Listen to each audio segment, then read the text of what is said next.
A SMV é uma iniciativa que visa a evolução do mercado, acreditando que o conhecimento de alto nível e gratuito é a melhor forma para alcançar grandes resultados. Então se prepare para receber muitos insights. Esperamos que você aproveite. Eu sou o Alan Costa, do AAA, e hoje trazendo para vocês, meio que em primeira mão, uma ideia a respeito de como a gente pode utilizar um framework, uma espécie de modelo, para entender de que forma aplicar inovação orientada ao cliente de maneira prática.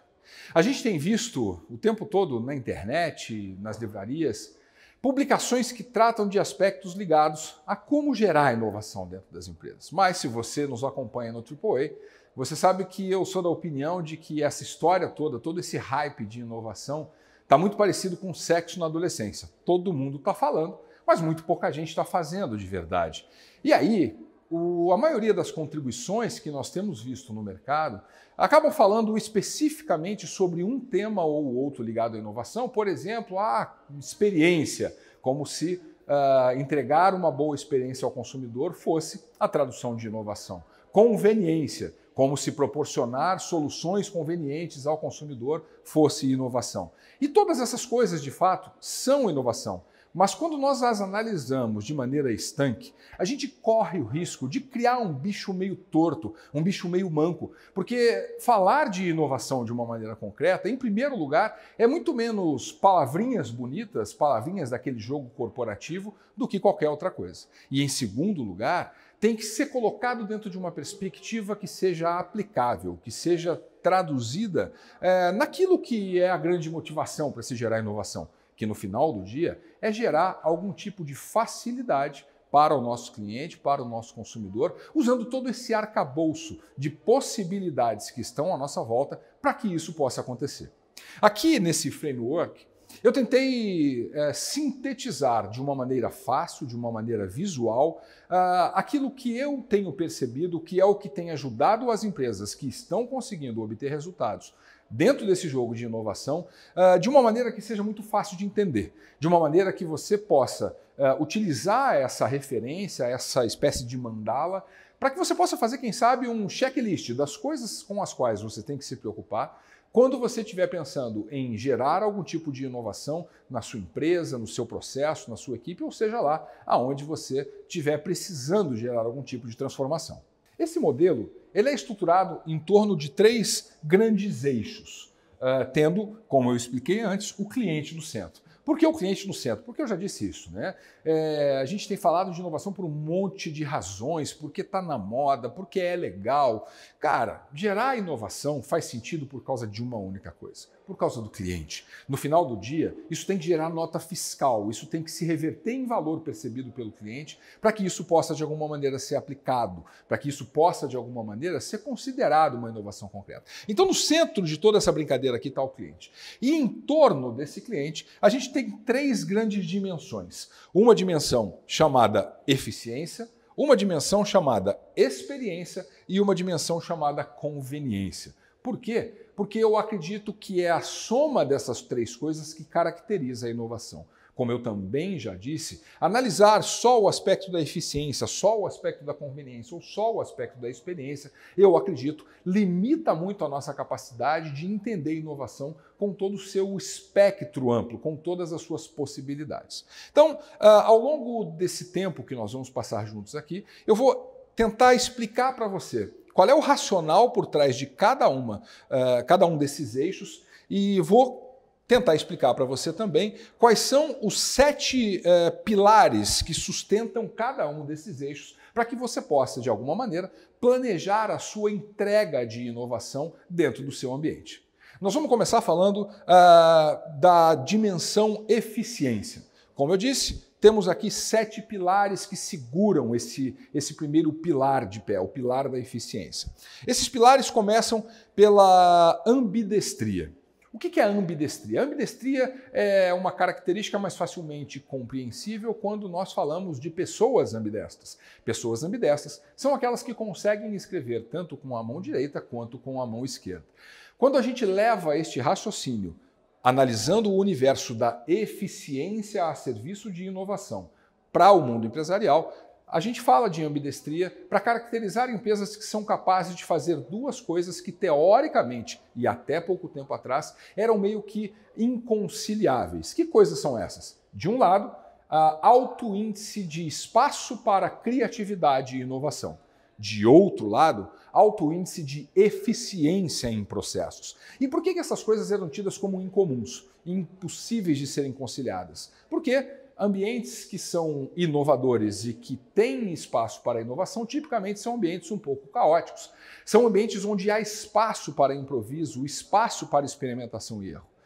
Do outro lado, empresas muito focadas em processo e em eficiência são empresas que não têm esse espaço para criatividade, não têm esse espaço para inovação. Por quê? Porque é óbvio, experimentação e tentativa e erro não são compatíveis com processos altamente eficientes. Mas hoje nós sabemos que empresas que querem inovar têm que ser capazes de conciliar essas duas coisas. O maior exemplo que a gente tem, ou um dos maiores, é o Rock in Rio. Rock in Rio foi realizado no Brasil há poucas semanas. Nós, você sabe disso, publicamos um livro contando a história do Rock in Rio do ponto de vista do seu modelo de negócio. E o que a gente descobriu foi uma ambidestralidade impressionante dentro do Rock in Rio. Porque imagine você o nível de criatividade que os produtores, os criadores do Rock in Rio têm que ter para criar um festival que recebe 100, 110 mil pessoas todas as noites com uma série de atrações incríveis que já extrapolou em muito o conceito da música. Mas, ao mesmo tempo, imagina o nível de profissionalismo, o nível de sofisticação nos processos necessários para se construir uma cidade do rock capaz de receber essas 100 mil pessoas. E o Rock in Rio consegue fazer isso com maestria. Então, o primeiro desses pilares aqui na dimensão de eficiência é que a gente tem que desenvolver a capacidade de ter uma empresa ambidestra. O segundo desses pilares é mentalidade digital. O que eu quero dizer com isso? A gente está vendo muita gente querendo inovar em processos analógicos, transformando o analógico em digital pela adoção de alguma tecnologia,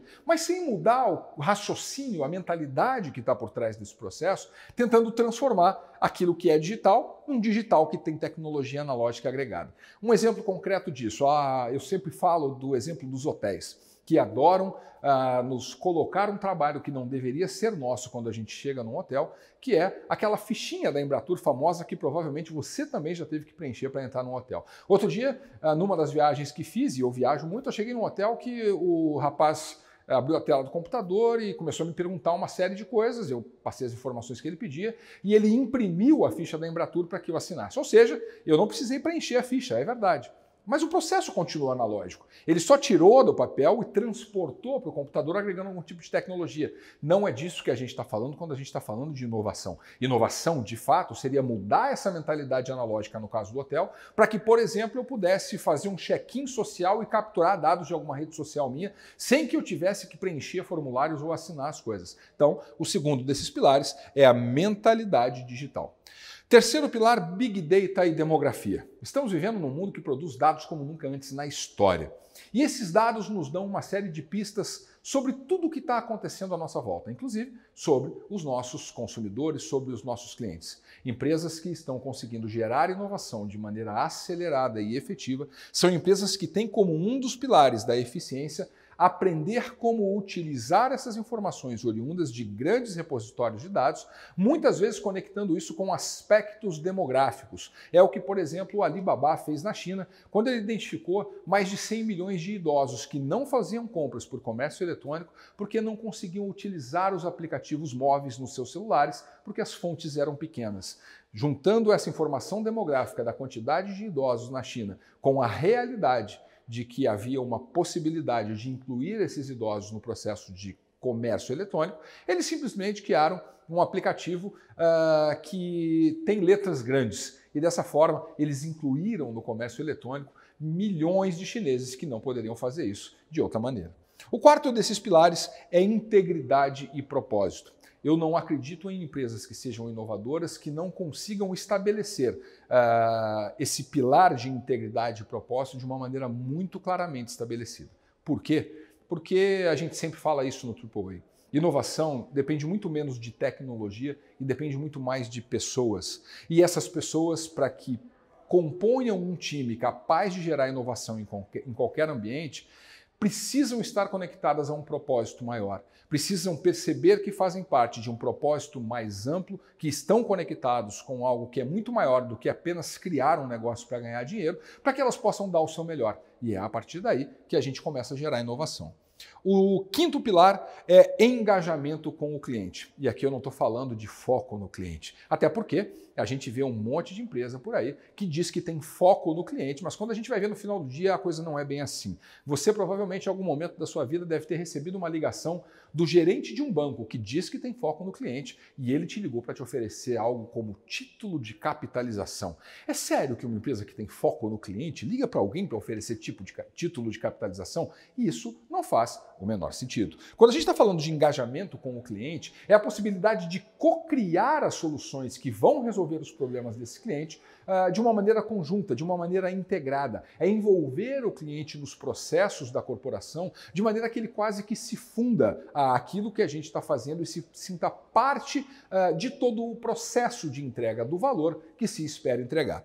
O sexto pilar, sistema de recompensas. As pessoas vão atrás daquilo que elas são motivadas a ir. E dentro das organizações, evidentemente, nós temos sistemas de recompensas. O que eu quero dizer com isso? Empresas que são capazes de inovar, tendo como uma das suas dimensões uma eficiência voltada à inovação, são empresas que têm um sistema de recompensas que reconhece não apenas os produtos que dão certo, mas que reconheça também aquilo que não dá certo. Empresas que querem ser inovadoras precisam ter espaço para experimentação, precisam ter espaço para que as pessoas tentem coisas novas, para que as pessoas experimentem. E aí, à medida em que criamos mecanismos de recompensa, que muitas vezes até podem chegar a recompensar o erro, desde que o erro seja um erro que faça sentido, um erro tentando criar algo verdadeiramente inovador, conseguem caminhar a passos mais largos na direção de se tornarem eficientes do ponto de vista da inovação. E o último desses pilares é o que eu batizei de soft skills. Nós continuamos, na maioria das empresas, contratando pessoas baseado naquilo que elas sabem. Qual é a formação, qual é o curso, onde é que elas estudaram? E no final do dia, o que faz a diferença no processo de inovação não são essas competências, são aquilo que o mercado convencionou chamar de soft skills, que numa tradução aproximada é o que a gente faz com esse conhecimento que a gente tem. É a capacidade de atuar colaborativamente, é a capacidade de atuar em equipe, é a capacidade de estabelecer conexões, a capacidade de abstração, de enxergar o todo, de fazer conexões para se criar projetos, produtos e propostas que sejam verdadeiramente inovadoras. Então, são esses os 7 pilares da primeira dimensão desse nosso modelo, desse nosso framework, que é a dimensão da eficiência. Muito bem, a segunda dimensão, que se soma à dimensão de eficiência, é a dimensão da conveniência. Nós temos falado muito a respeito disso. Uma das grandes sacadas hoje, quando nós pensamos em gerar inovação, é olhar para a inovação como uma possibilidade de gerar conveniência para o nosso consumidor. E aí a gente começa aqui pelo fator humano. O que eu quero dizer com fator humano? Conveniência é algo que faz sentido para as pessoas. Então, muito mais importante do que ter aquele olhar para a tecnologia, que a gente às vezes critica aqui no AAA, é ter o olhar para o humano. É o fator humano que determina de que forma essa conveniência vai ser gerada e de que forma o valor a partir dessa conveniência vai ser percebido pelo nosso cliente. O segundo desses pilares é o que o mercado batizou de e-commerce ou automated commerce, o comércio automatizado. Por que isso gera conveniência? É simples. Vamos imaginar coisas, por exemplo, como o que a startup Freda está fazendo para gerar conveniência para os seus consumidores e para os seus clientes. No caso, para as suas consumidoras e para as suas clientes. O Freda é uma plataforma na internet onde mulheres podem se cadastrar e informar alguns dados a respeito de si para o Freda. A partir dessas informações, baseado num algoritmo de inteligência artificial, o Freda começa a aprender como funciona o corpo dessas mulheres com o intuito de identificar e diagnosticar de uma maneira precisa como funciona o ciclo menstrual de cada uma das suas mulheres que são clientes. Por que ele faz isso? Simples, para oferecer conveniência. O objetivo é que todas as mulheres clientes do Freda, 3 dias antes do início do ciclo menstrual, recebam na sua casa o kit necessário para passar pelo período menstrual. Com absorventes, tampões, chocolate, se for o caso, uma arma para matar alguém, não importa. Aquilo que a mulher precisa para que ela passe por aquele período vai ser entregue na casa dela com 3 dias de antecedência, exatamente antes de começar o ciclo menstrual. De uma maneira completamente automatizada, sem que ninguém tenha que fazer nada. Isso oferece conveniência para o cliente e a gente está cheio de oportunidades desse tipo à nossa volta. O terceiro desses pilares é o M-Commerce. Depois do E-Commerce, que é o Automated Commerce, nós vamos para o M-Commerce, comércio móvel. Não dá para a gente imaginar conveniência sem que a possibilidade de consumo esteja no celular dos nossos clientes. Nós todos sabemos disso a partir da nossa própria perspectiva. A maior parte daquilo que consumimos, a maior parte daquilo que fazemos através do nosso celular. Portanto, a gente tem que pensar em estratégias para que esse ciclo de inovação possa ser bem sucedido, de entregar o valor que nós esperamos criar através de plataformas móveis. E aí, tá curtindo? Espero que o conteúdo que você está assistindo agregue muito valor para você e para sua empresa. E se você conhece alguém que também precisa ver esse material, fica aqui o convite para que você nos ajude a divulgar a SMV para todo mundo, fazendo com que mais pessoas tenham acesso a tudo isso de forma 100% gratuita. O quarto desses pilares é o trabalho a ser feito, que é uma tradução livre do inglês job to be done. Esse é um conceito que não fui eu que criei, é claro. Esse é um conceito que vem de Clayton Christensen, o pai da inovação disruptiva e um dos autores mais relevantes do mundo na área de inovação. O que o Clayton afirma é que todas as empresas, todos os clientes, sejam eles empresas ou pessoas, eles têm uma série de jobs to be done, ou de trabalhos a serem feitos. Segundo ele, o segredo das empresas inovadoras é buscar formas de gerar conveniência identificando esses jobs to be done, que muitas vezes não são percebidos nem mesmo pelos próprios clientes. O que o Clayton afirma é que toda empresa, todo consumidor, das duas uma, ou ele tem um job to be done, um trabalho a ser feito, que está sendo feito por alguém, mas que talvez não esteja entregando uma percepção de valor tão clara, ou muitas vezes existem trabalhos a serem feitos que não são terceirizados para ninguém, que são feitos pela própria empresa e pelo próprio consumidor, mas não porque eles desejem, mas simplesmente porque eles não encontram ninguém que faça isso por eles. Aí está uma grande oportunidade de se gerar inovação com um olhar de conveniência. O quinto desses pilares é o que eu batizei de time saver, na falta de uma expressão melhor, mas que se a gente traduzir para o português, é algo como empresas que são capazes de poupar o tempo dos seus clientes. O maior ativo que qualquer um de nós tem, que eu tenho, que você que está me assistindo tem, é um negócio chamado tempo.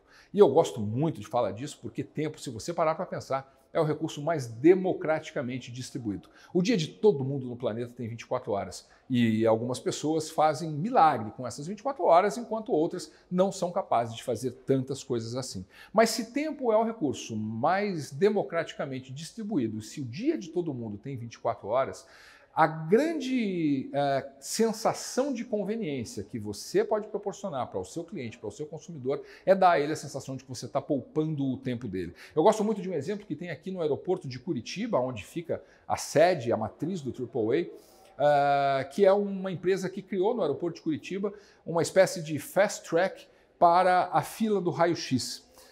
Isso é sensacional, isso dá uma percepção de valor pela economia de tempo que me gera, que é imensurável. Eu viajo muito, porque a minha atividade profissional me exige, e cada vez que eu vou ao aeroporto, a única coisa que é imponderável no meu cálculo de tempo para que eu não perca o voo é a fila do raio-x. Às vezes eu chego lá e não tem ninguém. Às vezes eu chego lá, a fila está lá fora no aeroporto, eu tenho meia hora para passar naquela fila. Portanto, cada vez que eu vou ao aeroporto, eu tenho que prever meia hora para passar na fila do raio-x. Na maioria das vezes, essa meia hora é perdida, porque não tem tanta gente assim no raio-x. Muito bem, o que esses caras fizeram por mim? Eles criaram um cartão que me dá acesso a uma fila de raio-x que é exclusiva para quem tem esse cartão, de quem é associado a esse serviço. Esse serviço me custa R$ 299 por ano. Eu pagaria com tranquilidade uma soma muito maior do que essa, porque o que esse serviço faz por mim é poupar tempo útil da minha vida. E isso é uma coisa que para mim absolutamente não tem preço. O sexto pilar dessa segunda dimensão de conveniência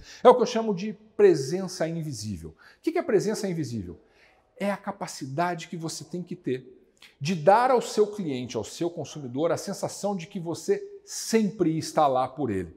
mas de uma maneira que não seja intrusiva. Muitas empresas, ao tentarem fazer isso, acabam passando uma imagem de que, cara, você está incomodando o cliente, você está perto demais do cliente, mais do que você deveria. A grande sacada é procurar formas, encontrar maneiras de, sempre que esse consumidor, esse cliente precisa de você, que ele tenha a sensação de que você está lá. Seja no celular, seja através de uma plataforma, seja de que forma for. Mas isso gera proximidade e isso também aumenta a possibilidade de explorar essa dimensão de conveniência. E o último pilar da dimensão conveniência é o que eu chamo de entrega, que nada mais é do que a entrega. É como você entrega aquilo que você está prometendo. É como você tangibiliza o valor que você pretende criar. E aí a gente vai cair no chavão. Eu não gosto muito de usar os exemplos das grandes empresas que estão mais do que batidos, mas a gente não tem como fugir da Amazon quando a gente fala disso. A Amazon tangibiliza a entrega da conveniência que ele oferece para o cliente de uma maneira como nenhuma outra empresa provavelmente é capaz de fazer isso, criando todos os tipos de artifícios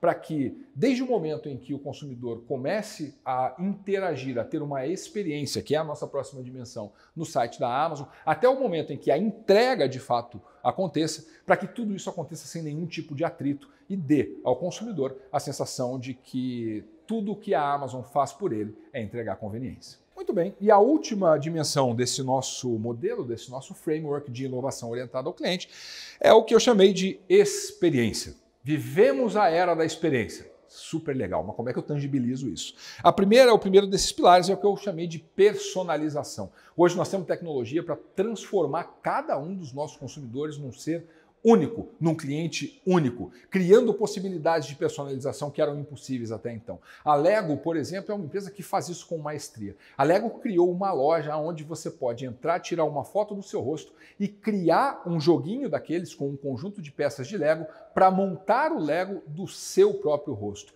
Esse é o extremo da personalização e caracteriza de uma maneira muito bacana o tipo de experiência que você pode entregar quando enxerga a personalização por essa perspectiva. O segundo dos pilares é o modelo de negócio centrado no cliente. Pode parecer óbvio, mas quando a gente olha para o modelo de negócio das empresas, na maioria das vezes esses modelos de negócio não estão centrados no cliente. Esses modelos de negócio não colocam o cliente no centro da equação e constroem a experiência a partir dessa perspectiva. Eles o fazem de fora para dentro. Essa é a razão de insucesso de muitas e muitas empresas que criam produtos que poderiam até ser bons, mas que na hora de fazer a entrega que está prevista lá, na nossa dimensão de conveniência, acabam fazendo isso de uma maneira que não faz sentido para o cliente, porque a gente sabe disso. Quem manda nessa história toda, tudo que a gente faz de inovação só faz sentido por causa desse carinha chamado cliente. Terceiro desses pilares, jornada do cliente. Isso se conecta, evidentemente, com os modelos de negócio centrados no cliente, porque quando a gente fala de jornada do cliente, a gente está falando de mapear qual é o processo, qual é a jornada desse cliente para consumir o que quer que ele consuma da gente. Mais uma vez, isso parece óbvio, mas a maioria das empresas estão pecando nesse aspecto, em entender aquilo que é importante pelos olhos do cliente e não pelo olhar de quem está entregando esse serviço ou de quem está entregando esse produto. O quarto pilar é atrito zero.